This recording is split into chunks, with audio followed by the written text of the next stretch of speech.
Another day, another basketball stories na naman ang pagkikwentuhan natin. At ngayon nga ay kailangan na nga daw mag-trade ngayon ang Los Angeles Lakers at ang balitang trade sa pagitan ng Golden State Warriors at Dallas Mavericks. Natalo at natambakan nga ng Los Angeles Lakers sa kanilang quarterfinals game laban sa San Antonio Spurs, kung saan hindi nga dito naging sapat ang nagawang performance ng kanilang mga players na sina LeBron James na nagtala ng 19 points, 15 rebounds at 8 assists. Luka Doncic na gumawa ng 35 points at Marcus Smart na nagtala rin ng 26 points. At sa pagkatalo nga ngayong araw ng Lakers laban sa San Antonio Spurs, ay bumagsak sa 17 wins at 7 losses bilang ika-top 4 sa standing ng Western Conference. Mismong si Coach JJ Redick na nga nagsabi sa kanyang post-game interview sa media na hindi nga daw talaga naging mahanda overall ang kanilang depensa simula umpisa hanggang sa pagtatapos ng kanilang laban.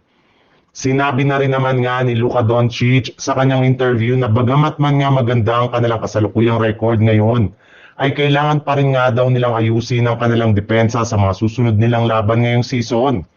At sa naging performance nga po ngayon ng Lakers ay marami na nga mga analyst ang nagsabi na tama nga daw talagang sinabi noon ng NBA agent ni LeBron na si Rich Paul na kailangan pa rin nga daw talaga ng Lakers na gumawa ng trade ngayong season.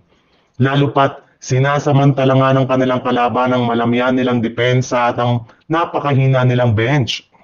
Sa ibang balita naman, kung magtutuloy-tuloy pa rin nga daw po ang pagkatalo ng Golden State Warriors ngayong season, ay pumayag nga ang kanilang team sa ideya na tuluyang paggawa na ng trade sa lalong madaling panahon.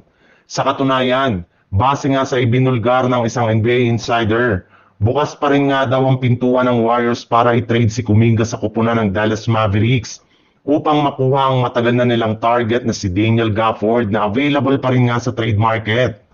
May ilang mga miyembro nga ng front office ng Golden State Warriors ang gustong-gusto ang potensyal at ang galaw ni Daniel Gafford sa ilalim ng basket. At naniniwala nga sila na magkakaroon nito ng malaking impact sa kanilang kampanya next season. Babagay rin naman nga daw ang laruan nito kasama sina Stephen Curry at Jimmy Butler bilang bagong scorer. Sobra rin naman nga daw itong mapagkakatiwalaan pagdating sa pagtatala ng puntos at magagawa nga nila yan kung sakasakali mang i-offer nila sa Dallas Mavericks sina Jonathan Kuminga at Brandon Podziemski.